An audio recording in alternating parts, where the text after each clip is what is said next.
All right, Marvel fans, you know what time it is. It is that time of the year in where we got to go through the MCU rankings thus far. Now, Moon Knight is coming out this week, and I wanted to get this done before Moon Knight came out because there's going to be a run of Marvel content coming after that, and then I'm going to reorganize my rankings after the new information drops. So, with that said, let's get into the top 32 MCU canon projects. And this is a little tricky, but we're going to start this off with The Incredible Hulk. This is 32 for obvious reasons for me. And that's not to say that it's a bad movie, but I think Marvel Studios just didn't know what they were or what they wanted to be at this point. So it's a little... It has its moments, and it's an okay movie. It did introduce us to Thunderbolt Thaddeus Ross, rest in peace, William Hurt, and we got Blonsky in this, which he should be coming back. So it did have its moments. I would like to see Liv Tyler pop back up, but that's highly doubtful that she does. So with that said, that's number 32 for me. Coming in at number 31 is Thor: The Dark World for obvious reasons. This movie was a mess from the start. There was reshoots and there was talks that Joss Whedon had to come in and rewrite and reshoot some things, and it pretty much was a difficult movie for them to shoot. But I think Marvel Studios learned from the mistakes in this movie and it made them better for it. So and the Dark Elves look cool, but that was probably much about it. Next for me, in number 30, is going to be Captain America: The First Avenger. Some people really love this movie. For me, because it's a period piece, it's okay. I mean, I like Haley Atwell in it. Tommy Lee Jones had its moments, just like a lot of the other things, and I thought it was a good introductory story to Captain America, and kind of really started getting things going for the whole MCU as a whole. For me, at a later point, this could maybe go up the rankings, but right now I got this at number 30. Next for me is going to be at 29, Iron Man 2. And I've probably said this story before on these other rankings. I literally fell asleep on this movie in the movie theaters. The reason why I move it or have it at 29 for me, although the movie had its problems, we still did get our Natasha Romanoff and Scarlett Johansson introduced, and we got Nick Fury, we got more time lead up to the Avengers, and we got Justin Hammer, man. I think for me alone, him in this movie and him in that character, just the Justin Hammer dance at the end with the party, for me that was everything. Like that, I still laugh at that to this day. So for me, this is 29. Next for me at 28 is going to be the original Thor. And much like a lot of these movies, a lot of these earlier movies, they were finding their footing. A lot of these earlier ones were not even produced by or done by Disney. They were done by Marvel Studios when they were still kind of freelancing. So, but for me, this movie had its moments as well. I thought this is where Thor was funny and they didn't realize it, and then they kind of got lucky with some of the funniness, like him in the coffee shop saying another and just his whole thing. And we got introduced to Clint Barton in this movie, so it wasn't all bad. I thought this was a pretty good movie, just wasn't clicking on all cylinders quite yet. Next for me at 27 is Iron Man 3. And a lot of the reason why this is 27 for me is because this is more of a disappointment coming off of the Avengers. I think we all just expected something different with Iron Man 3. Of course, we got the whole twist with the Mandarin and everything that, didn't suffice or didn't stick. It did have its moments. All of the Iron Man suits, you got to see more Rhodey. Everybody had more to do, but it still was a disappointment overall. So for me, it's 27. Now, at number 26, another disappointing film, Guardians of the Galaxy 2. And I loved the first one, and following the first one, I really expected more from the second one. Now, the second one's a fun story. It has a lot of characters in it, a lot of elements. A Mary Poppins, we already know.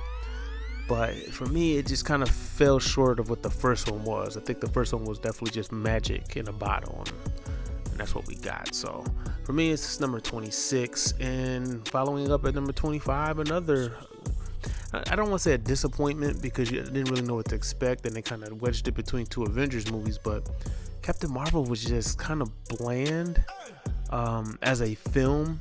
I still think Brie Larson is a good Captain Marvel. I mean, I think she proves it. Her dislike on the internet is top notch, just as Carol Danvers probably would be in real life from when she was in the comics. So, yeah, I mean, that's where it's at. I think this was more of a director problem. I think they're going to fix it with the second one. So, next for me at 24 is Ant-Man. And this one's, I enjoyed this film a lot, but these Ant-Man films they're on purpose. They're purposely trying to do more of like the comedy heist thing. They're not like supposed to be big blockbusters, so you have to take them for what they are. Overall, though, I love the cast in this movie, the story, that his partner is always telling him and everything. And for me, that's the reason why both of these movies, as 24-23, Ant-Man and the Wasp, are back to back, because they're both very similar. They didn't really break too much new ground. I did like Ghost in the second one. I like the Wasp finally got her suit.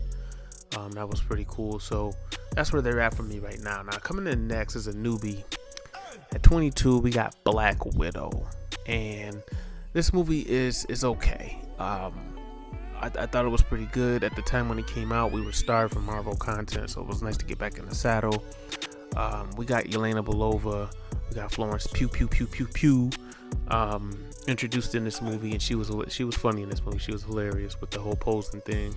Ultimately, it was just too little too late, and it wasn't the story I personally necessarily wanted to see that they had teased in the Avengers about Budapest. I mean, they hinted at it, but they didn't pay it off. So now number 21 for me is What If, and this could change because What If is growing on me more and more as I watch it. The pacing issues in this show is what gets me, but I'm told that's kind of how it is in the comics. And there's a lot going on in this show, and I think it's going to have a bigger meaning, a bigger payoff down the line, which would make it more important and even more enjoyable. So for me, this can be moved, but just upon first seeing it, when the first episodes and everything came out, it just didn't quite hit me the way I wanted it to hit me. So that's where I have to put it at for now. But I have to admit, I watched the zombie episode over and over. So like the zombie episode is like they're on to something, and that's the reason why they're doing a Marvel Zombies actual run or mini TV series coming up. So that's understandable. I get that. All right. Oh, and also with what if it's going to play a big role in Doctor Strange's Multiverse of Madness possibly. So I'm looking forward to that. Now, number 20, Shang-Chi and the Legend of the Ten Rings, and this is another one that it's the origin story is pretty self-contained. They did bring back Trevor Slattery. I mean, he was kind of tied in, and it's just like they needed a tie-in from Iron Man 3, so it is what it is. Him doing that character always kind of pulls you out of this movie a little bit, but he's so great in that character. I get why they did it. So I'm looking forward to see what the sister does with the 10 Rings, if there's going to be a Disney Plus show from that, and overall just what this movie was. I'm looking forward to more of that story, just like with Black Panther, of that world, and expanding the MCU with it. So pretty solid entry in my opinion. Now next, another origin story here. Number 19 is Doctor Strange, and to me this movie, it wasn't what I wanted it to be, but I understand that, and that's the reason why I think Scott Derrickson left the sequel. I was expecting a little bit more horror with the mysticism and magic and stuff, but this still was a solid movie. It was very good, and it was something to build upon. So I can't wait for the sequel. It's been 5 long years. We need it. Let's hurry up and get it. Now, at number 18, we got another newbie, and that is Hawkeye. Yes, Hawkeye was the street level hero, and he got a street level hero series. I think this is the tone that we're going to get with Daredevil and the upcoming Echo show and all of that. When they start doing street level heroes on Disney Plus, this is kind of going to be what we get. I love the Christmas setting and how they use Christmas as a part of it. The introduction of Kate Bishop, Haley Steinfeld's perfect. Her and her interactions with Florence Pugh's Yelena Belova was perfect, hilarious. I thought Echo being introduced in the show, I thought that actress, I think her name was Alaqua Cox. She did a great job. She, with her being deaf, I really feel like she really expressed a lot of her acting and everything she did physically and with the facial expressions. And she was on point. I think that made it stronger. And you really kind of, she played a good villain. She was pretty menacing and she had a nice arc. Still some pacing issues. I kind of feel like they rushed it. But Tracksuit Mafia guys, the Tracksuit Mafia bros, hilarious. And that scene that they shot with the one scene in the car and the chase and everything was great. They did a lot of things in this show. And then, of course, Vincent D'Onofrio coming back as Kingpin was huge. And also the reveal, I would say, of Clint's wife, Laura, possibly hinted at being Mockingbird. So I can't wait to see where this goes from here for these characters. Great entry for me. Now, next, number 17 is going to be Spider-Man Homecoming. This is the first in the Spider-Man series. It was solid. I loved Michael Keaton as the Vulture, and then having Happy in this and Aunt May and everything. It was solid. It was a good job. It wasn't great, but it was good, so I liked it. Next for me, coming up at number 16, it's going to be the Falcon and the Winter Soldier, and this one, I think I expected a little more out of it for the TV series, but I still think it was solid. I think they executed. I love Sam getting the new suit at the end. I like the look of it. Where Bucky's going, we'll have to see, how that works out. And then the whole power broker thing, they got to fix that with Sharon Carter. So, in my opinion, but it was good to see back on that.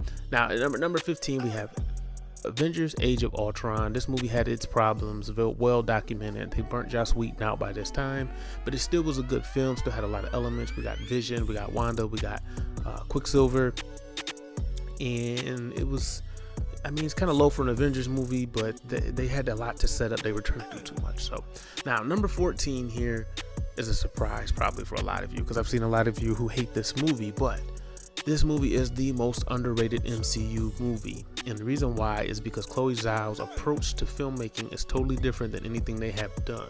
And you can see that play out in this film.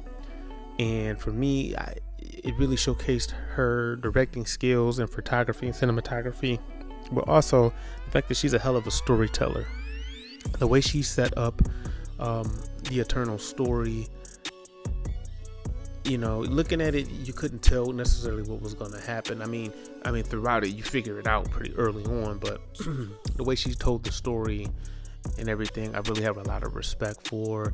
I tip my hat off to Marvel Studios for trying something different with this and really trying to tackle the whole ancient gods and that whole aspect of everything. There was a lot of things in there, a lot of little Easter eggs from Mesopotamia to them creating, showing people how to farm and doing the water and everything, and then having the Celestials and Tiamat being tied to it or whatnot, being inside of the earth. Just the fact that there was as many Eternals as it was, all of that kind of stuff plays to a larger part in society when it comes to the whole ancient aliens, and if you believe in that kind of stuff or not. So it's a lot to dig into if you really want to dig into it. And then if not, it's one of those things where like these characters were new, nobody really cares, so they could do what they wanted to do with them. So take it for what it is. Now, number 13 for me now is Loki. And I really like this series. I originally had it a lot higher, and that's just recency bias with it, but it still holds up. And it's pretty self-contained, but it has a larger implications. But I'm really waiting for season 2 to see where they go with it and how it's going to tie into Ant-Man Quantumania. And overall, I really like the tone of this show and what they did with it. And the actors and everybody, the surrounding cast. I just can't wait for this to come back. And it was hard to move it, but it's getting thick, y'all, with these shows and movies. So believe it or not, so Loki's out of my top 10 and he's now 13. Now Number 12 is Spider-Man Far From Home. And I think for me, what's making this movie hold up and why it's so high is that Mysterio, man, Jake Gyllenhaal, Mysterio, and how they chose the creative decisions they made to make Mysterio come to life. I think that's the biggest thing for me. Spider-Man, Tom Holland, and the suits and everything that he got was great. The whole Nick Fury thing with the squirrels and having how that played out, and it's just like seeing how the story played out kind of made this movie even better in retrospect, just because of the latest one. So I really liked how they. I really liked how they explained Mysterio. I didn't think that was something you'd be able to do in live action. They did that very well. So, and then they planted the seeds with the whole multiverse thing and how he bought it and all the you can kind of tell where they were going with this. So, really is a solid entry in the Spider-Man trilogy, and they just basically got better as they went along with the trilogy. So, next for me is at number 11. It's gonna be Thor Love and Ragnarok. And Ragnarok was different, man. It was just Taika Waititi at his best. I really like the direction he took the franchise, and that's the reason why I have this so high, is because this film was so enjoyable in comparison to the last two films. They finally found their footing. I think that Cate Blanchett's hella slept on in this film. I think she really, with the material she was given, she really brought it. And I would like to see her return, even though she probably won't. But that's just me. So, top 10. Let's go, guys. All right. Iron Man, number 10. This is the movie that started it all. This was Jon Favreau at his finest.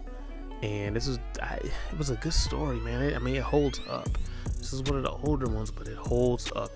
There would be no Marvel Cinematic Universe if it were not for this film. And that was Robert Downey Jr. doing what he doing. That was Obadiah Stane, telling people that Iron Man built this in the cave with a box of scraps, yelling in people's faces. Jeff Bridges brought it, man, and you got Pepper Potts doing what she does, and had Terrence Howard, man. I liked him as Rhodey. It'd be interesting to see how different Rhodey would be now if he stayed in the role, because I also still like Don Cheadle as well. So number 9, this is a controversial one. Yes, in my top 10 at number 9 I have WandaVision, and to me this show does not get its proper respect for just the chances that they took on this, how different it was. They did something that had never been done before, or anything that I've necessarily ever seen in a TV show, and they really went kind of meta with it, and it's still just nothing to this point that they have done in Marvel TV has captured the week-to-week interest and excitement as WandaVision. You can't underestimate that.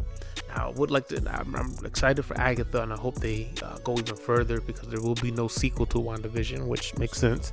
It's kind of what Agatha is, but they've got to fix the Ralph Bohner thing, because especially now we're getting more multiverse stuff. The Ralph Bohner thing just doesn't make sense, so they got to make that make sense for me personally now. So let's move on. Number 8, Guardians of the Galaxy, the OG Guardians of the Galaxy. This movie was art, and it was the space opera, only second to maybe Star Wars. And the characters, how they were done, how they introduced the universe, everything, man. And especially now with us getting news of the Nova movie, or Disney Plus series coming, and knowing and seeing Nova Prime and Xandar and everything in this film, man, I can't wait. Still love this film. This film was classic. He hit it out the park, soundtrack, everything. So for me, this is still top 10 film. Number 7, one of my personal favorites, of course, is Black Panther. This movie was everything, totally different than something like a Guardians of the Galaxy, but it was still like, I don't know how to explain it. It was very grounded and real with the characters, but at the same time, it still had the not the mysticism, but it still had the the comic booky aspect of it needed. Like it balanced those two worlds very well. So hoping Michael B. Jordan comes back. Can't wait to see what Ryan Coogler does with the sequel and with the characters in it. and on how they introduce Riri Williams into all of this, and hopefully Namor, maybe even Doctor Doom. Fingers crossed, maybe. Let's get into number 6. Okay, this one hurts. Captain America: The Winter Soldier, and for me, this is the one Marvel movie I probably have watched the most out of all of them. It doesn't have all of the Avengers in the movie, but it's just enjoyable from front to back. Like, man, this movie, I would have it higher if it weren't for certain elements. Like, it doesn't hit you too high with the bombasticness of a Avengers film, but man, for a spy thriller like this was it. I kind of feel like this was probably the best performance we got from Sam Jackson in MCU. Chris Evans, Scarlett Johansson, Anthony Mackie, Sebastian Stan. I think all of those guys did their best work in this film. So that's why I have it number 6, and it's interchangeable. It may be even back in my top 5.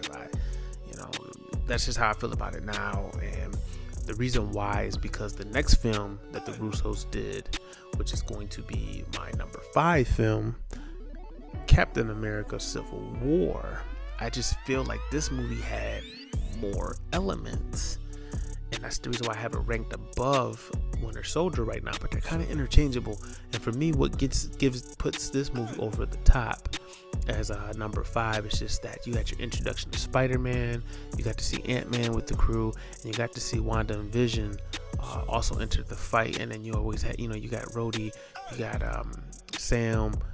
Having all of them going at it with each other in that airport scene is what puts this movie over the last Captain America movie for me. It was a very important linchpin movie for the MCU at this point. I think this was the turning point in 2016 for everything about Marvel Studios, from Kevin Feige being promoted to the separation of Marvel TV. It was just a lot going on right there. So number 4 for me, the new entry, yes, Spider-Man: No Way Home. This movie, this movie was everything. This movie was so needed. And technically, I was kind of debating this, going back and forth. This movie actually made the Andrew Garfield Amazing Spider-Man and Tobey Maguire Spider-Man's canon. Now, they are multiverse canon, but it actually canonized those films. And it's just like, do I add them or not? And that's up to you guys. Like, I don't know if you would put them in with yours, but this is the start and the brink. This is the linchpin movie for Phase 4, because this is the whole multiverse thing in full effect, and how that plays out in Doctor Strange Multiverse of Madness, we don't know. But the one thing we do know is that the creators at Sony have no idea what the hell is going on with this movie or their movies. They're following Marvel Studios' lead, but then when it's time for them to do their own films and kind of take what Marvel Studios set up for them and explain it in their way, they are having trouble doing that. Hence what's going on with Morbius right now, which we'll see how that unfolds. But like I've said, I think that Avi Arad is more so doing the Venom and Morbius and stuff, and I think he had full intentions of pulling Spider-Man out of the MCU, and then the backlash and everything happened, and they ended up keeping Spider-Man in the MCU, and I think he's got another 3 movies in the MCU. So Morbius was caught in the middle of that because it was filmed when he was planning on pulling it out, and since he probably had to cut a lot of stuff out of Morbius, and that's the reason why Michael Keaton makes no sense. Like, if he went back for reshoots to do what he did, and they didn't understand what the hell's going on with the multiverse and how the rules work, so it should be no way that he shows up in his suit if he was in jail, and just whatever. We'll make a video on it when the time comes. All right. Anyway, Spider-Man: No Way Home, yeah, deserves it. The performances from Doc Ock and William Dafoe and even Jamie Foxx and everybody just coming back, they did a great job. So, all right, number 3 for me is still Avengers: Endgame. This was the biggest movie in MCU history. You had all the heroes come to fight Thanos at the end, and it was a heist, and the way they explained it, and that's where you get your first variant talk. So this is like going into Phase 4, into Phase 3, and this sets it all up. And I think that man, this is one of those movies you just put on, you just watch and enjoy for all of the moments. And I mean all of the moments. And there were so many moments, but this one, it's like this one and Infinity War are interchangeable. I always put this one here though because Infinity War was a little unconventional on how it ended. So, but seeing Captain Marvel join the crew and everybody coming back, this was everything. This was the one at the movie theater that everybody was just going crazy about. So, and then next for me, of course, at number 2 is Infinity War, and that is because they dusted at the end. This movie ended just at a point where when they know they're gonna do another movie, it was funny to hear non-MCU fans, or just what you would call the normies, talk about the people who were dusted. And I'm sitting up here telling them like, yo, they just dusted all the new characters. You guys got to understand they're coming back somehow, some way, because number one, you dusted Spider-Man. You don't even own Spider-Man, so there's no way somebody's gonna just let you dust Spider-Man. But you dusted Black Panther. You dusted WandaVision. Vision died, and you dusted Wanda. You dust Sam, and it's just like you dusted all these characters that's got projects coming up. So we already know what time it is. But they needed an excuse to get the original 6, and really Rhodey, because he was there from the beginning as well, pretty much. They needed a way to get them to work together for one last movie in their contracts and everything. So I like it for what it was, and plus you got the Guardians being introduced. A lot of classic moments in that. And it's still the number 1 movie for me. Still, the original Avengers. The perfect movie. I don't think it ever can be duplicated, never replicated. So DC, EU, and Sony just stop trying, because y'all ain't got it. This movie, Joss Whedon, he I don't even want to say he got lucky, but it was just the perfect storm, man. The writing, the story, the character setup, he just did a great job of masterfully bringing everybody together, and the way he chose to bring them together, and how he showed the relationships that they had with each other and how it was all going to work. And he really just knocked it out the park with the balance of power. Like, it's like that movie showed you that you could spotlight Iron Man and Robert Downey Jr., but also then Chris. I think that's the movie that kind of made Chris Evans a star, and I think that's also the movie that kind of started Chris Hemsworth, Thor, to see what you could do with him. I don't think that was something that they necessarily thought that they could do. So that's just kind of what it is, guys. You let me know what you guys think. Now that we have 32 entries, I would like to see that in the comment section. What's your 32? Like, how do you rank them? Is Eternals dead last because you just can't stand that movie no matter what? Or, is your top 5s and top 10s totally flipped? I've seen some fun ones before. We got a lot of new entries, and we got a lot of new entries coming. So,